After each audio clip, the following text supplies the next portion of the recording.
안녕하세요. 잠실원 동물의료센터의 한성국 원장입니다.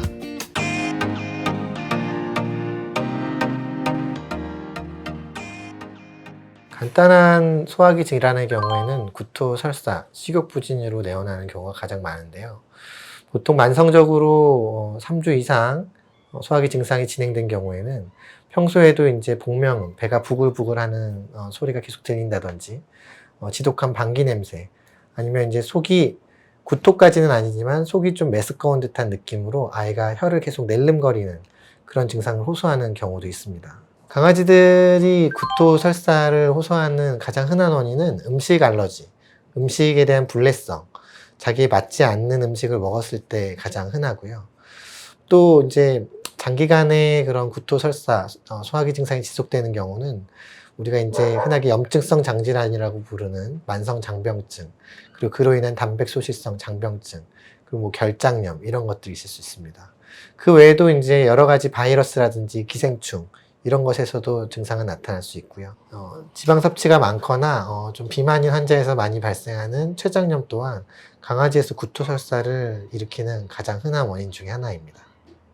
이 만성 장병증의 경우는 이제 음식에 반응하는 음식 반응성 장병증, 그리고 항생제에 반응하는 항생제 반응성 장병증, 또 이제 스테로이드나 각종 면역 억제제에 반응하는 이런 면역 억제제 반응성 장병증, 그리고 어떤 치료도 효과를 보이지 않는 치료 불가능한 장병증이 있을 수 있습니다.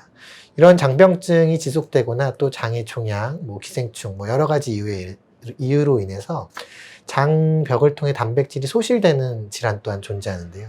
상당히 아이들이 고생하고 있는 단백질 소실성 장병증이 바로 그 질병입니다. 소화기 질환에 대한 치료 방법은 일단 증상에 대한 치료를 보통 기본적으로 합니다. 토를 하는 아이들은 토를 하지 않도록, 그리고 설사를 하는 아이들은 설사에 효과적인 생균제라든지 기타 다른 약물들을 사용할 수 있는데, 보통의 경우는 앞서 말씀드린 것처럼 음식 조절을 하고 이런 기본적인 대증 치료의 효과를 봅니다. 그래서 단기간 안에 증상이 개선되는 것을 볼 수 있는데요. 이제 만성 장질환, 만성적인 증상이 있었던 경우에는 우리가 만성 장병증이라 불려서 상당히 오랜 기간 치료를 필요하고 근원적인 이유를 파악하는 게 중요합니다. 그것이 어떤 음식이 됐든 어떤 자가 면역성, 어떤 염증이 됐든 그거에 대한 치료를 해주지 않으면 아이의 증상은 쉽게 개선되지 않을 겁니다. 결국은 우리가 선택할 수 있는 방법은 식이 변화를 통해서 아이의 염증을 근원적으로 차단하는 것과 또 변이식이나 이런 생균제를 투약해서 장내 미생물 불균형을 개선시키는 방법이 있습니다.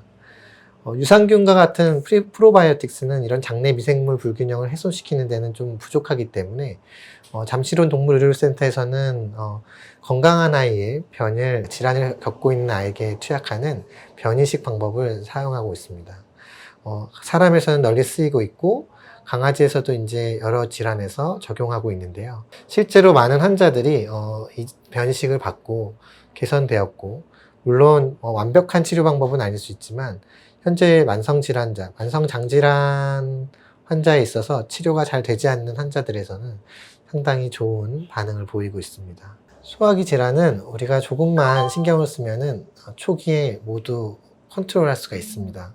구토 설사가 잦은 아이나 배에서 보글보글거리는 소리가 잦은 아이들, 방귀 냄새가 좀 지독한 아이들은 우리 아이가 어떤 만성적인 위장관 문제를 겪고 있지 않는지에 대해서 검진을 해보실 것을 추천을 드리고요.